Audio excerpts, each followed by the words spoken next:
Welcome to our video on chemical kinetics, an introduction. In this video, we are going to first of all define the rate of reaction. We're going to talk about the stoichiometry of reaction rates. And finally, we'll introduce a few methods of measuring rates of reaction experimentally. The study of chemical kinetics looks at understanding how fast chemical reactions occur. When we talk about the rate of a chemical reaction, it is the measurement of how the amount of a chemical in that reaction changes over time. Remember that when we use the word amount in chemistry, that by default is talking about the moles of a chemical. Now, we can express the amount of a chemical in various ways depending on the state of that chemical. So we could measure the moles as it changes with time, but we could also look at amount concentration in moles per liter. We could also measure the pressure and volume of a gas and convert that into moles using the ideal gas law, or look at partial pressures of a gas. So there are various ways to look at how a quantity of chemical, but at the end, as with all chemistry, it really boils down to how the moles of a chemical are changing with time. That being said, the most common way of looking at rates of reaction is expressing it in terms of amount concentration, or moles per liter, over time. So the rate of a chemical reaction would be the change in concentration, delta concentration, divided by the change in time, delta T. So this is the most common form that we will see in this unit of how we express the rate of reaction. When we talk about a chemical reaction where we have some quantity of reactants that are being consumed and some quantity of products which are being produced, it is always moving in the direction of reactants to products. And as a result, the amount of reactants are always decreasing during a chemical reaction. Therefore, the numerator in that rate equation, the change in concentration, is always going to be a negative number for the reactants, so the rate of reaction will be a quantity that is less than zero. Conversely, when we are expressing the rate of reaction with reference to a product, products are always increasing over time during a chemical reactions, so their rates of reaction will be numbers that are greater than zero. In a chemical reaction, the quantities of chemicals consumed and produced always change with respect to the stoichiometry of the balanced chemical equation. As a result, the rate of change, which is just the amount divided by time, is also going to change stoichiometrically. Therefore, we can determine the rate of reaction with respect to each chemical by looking at the coefficients in the balanced chemical equation. Let's look at a concrete example. Consider a reaction where we have two reactants, A and B, and they produce some product D. The balanced chemical equation tells us for every 1 mole of A, it needs to react with 3 moles of B, and that produces 2 moles of D, a 1 to 3 to 2 ratio. If we consider the rates of reaction with respect to each chemical, the rate of consumption of B will be 3 times the rate of consumption of A. Every time one mole of A reacts, 3 moles of B will react. It's going to be reacting faster. If we compare the rate of consumption of A to the rate of production of D, the rate of production of D will be negative 2 times the rate of consumption of A. We have to add in the negative there because remember that the rate of consumption of A will be a negative number. And then if we look at the other side of the chemical equation, the rate of production of chemical D is going to be a positive number.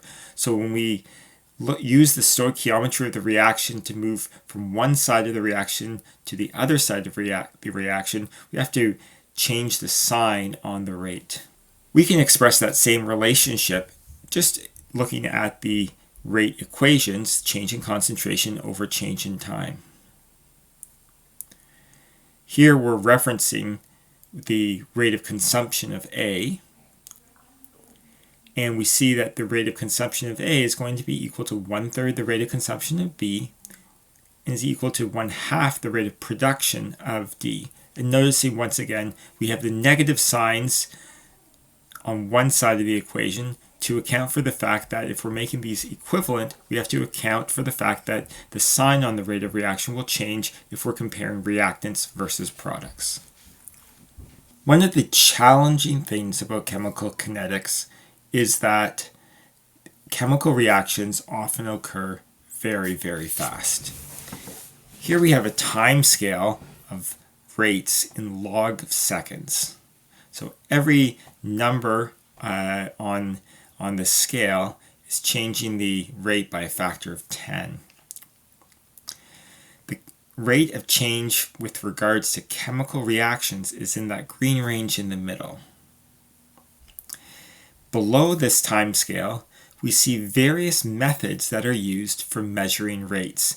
I'll just highlight here on the very right-hand side of the chemistry time range, you'll see something that says classical methods. Up until the mid-20th century, chemists were very limited in the methods that they could use for measuring chemical kinetics. So relative to some other areas of chemistry, chemical kinetics in terms of the experimental methods is a very new area of science, because many of these methods have been developed in the past 60 to 80 years or so there. And finally, we can measure chemical changes that are occurring much, much faster. Many of the more modern methods of measuring rates is out of the scope of this class, so we will talk more about some of the classical methods and methods that we might see in a high school chemistry lab. The most common method for measuring rates are optical methods.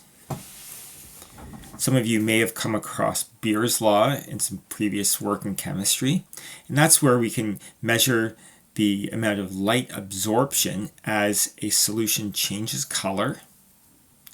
And that allows us to measure the concentration of a chemical as it changes with time.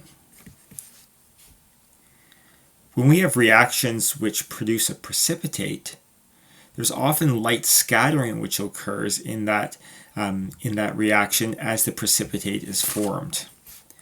A common method that's used for measuring the amount of scattering is to carry out a precipitation reaction in a flask where we place a white piece of paper with an X below it, and we measure the amount of time it takes for the solution to become so opaque or translucent that we can no longer see the X, and that will give us a sense of how quickly the reaction is occurring. The various methods for measuring rates of reaction, though, are really dependent on the nature of the chemicals and the nature of the chemical reaction. So for example, if we have reactions where we have a net change in the amount or moles of gas, we can use pressure volume measurements to determine rates of reaction by making use of the ideal gas law.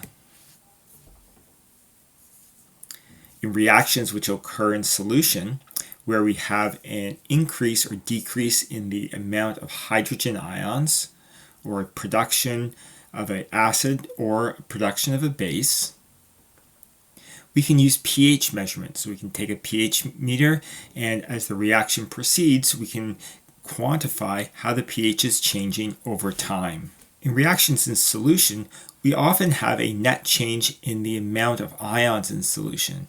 And it turns out the amount of ions in solution is directly related to the electroconductivity of that solution. So if we have a conductivity meter that can log the conductivity as the reaction proceeds, that will allow us to quantify the change in concentration of a certain species. So as you can see, there are various methods that are specific to the reaction that we have. Obviously, we cannot use optical methods all the time if there isn't a change in color species. And likewise, some of these methods only work when we have reactions in solution. Finding ways that can measure the rate of reaction without disturbing the reaction is one of the challenges in chemical kinetics. One of the other challenges in measuring rates as well is trying to keep the temperature of a reaction constant, because as we will see in future lessons, the temperature will impact how quickly a reaction will occur. And so if we have an exothermic reaction and heat's being produced, that heat being produced is actually going to cause the reaction to go faster than and it's no longer at, say, room temperature. So controlling those factors are an important part of the experimental aspect of chemical kinetics.